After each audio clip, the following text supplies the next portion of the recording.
Hello everybody, this is Dan Riley for Passionate World Internet Radio. Last week, while I was away, we were subjected to the sight of an assassination attempt on Donald Trump. Of course, it's again going to have us debating gun violence as we've had to too much over the last 10 years, but it speaks to our country's anger where both parties may be oversimplifying a serious problem. Political violence. It's existed for a few hundred years in America, and it's going to keep going on regardless of new gun laws if we don't stop and think. I thought it was simple once. I'm not so sure now. I naively thought that. The thing is, it's bad enough to see the press cover school shootings the way they do. But political violence is even worse.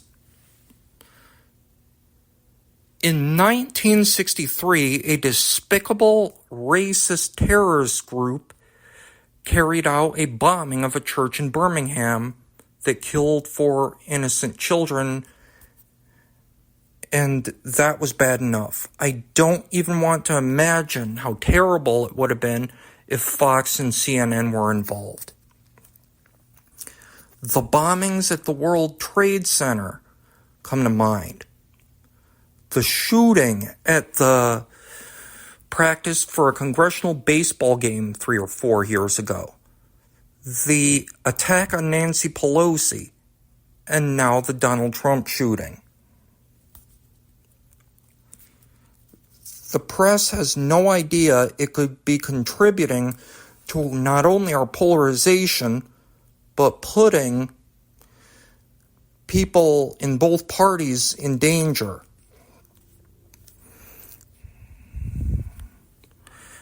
Of course, I've constantly referenced this movie a little over the years on this podcast. In 1994, Oliver Stone explored the news media's perverse love affair with violence in Natural-Born Killers, a fictional tale about the press exploiting a murderous couple on a rampage, never stopping to realize that they are making the problem worse. Stone was spot on. Some people are so demented that news stories like assassinations then wind up inspiring copycats. It's something the press has to consider going forward, and it's frightening to think about. The truth is, Ted Turner and Rupert Murdoch need violence like assassination attempts and bombings to stay relevant and make money. I don't wish to condemn journalists.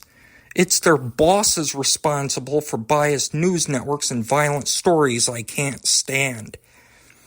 As responsible as they are for their own despicable actions, media coverage makes things worse.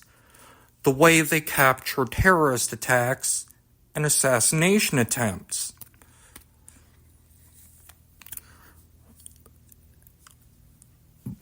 Bombings at abortion sites, shootings of politicians.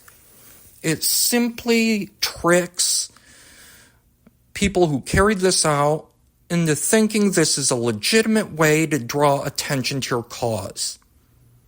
There is a reason I want to applaud journalists when they go on strike when a hedge fund manager buys their newspaper.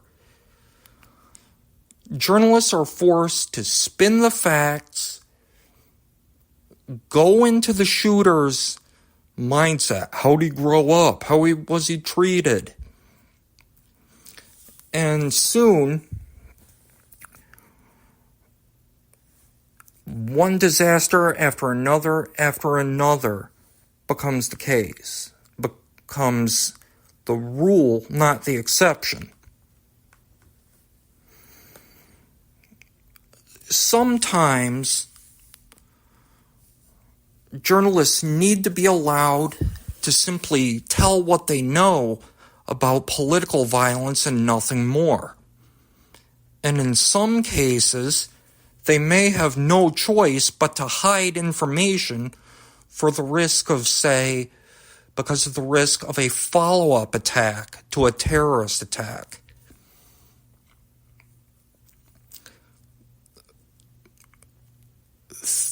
Political violence and terrorist attacks over the last decade alone have exposed how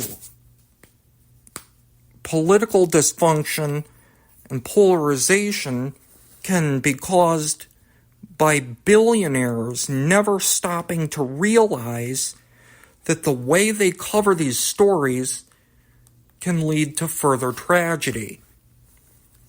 And until journalists are paid by, say, people's tax money instead of Rupert Murdoch or Ted Turner, this stuff is only going to get worse.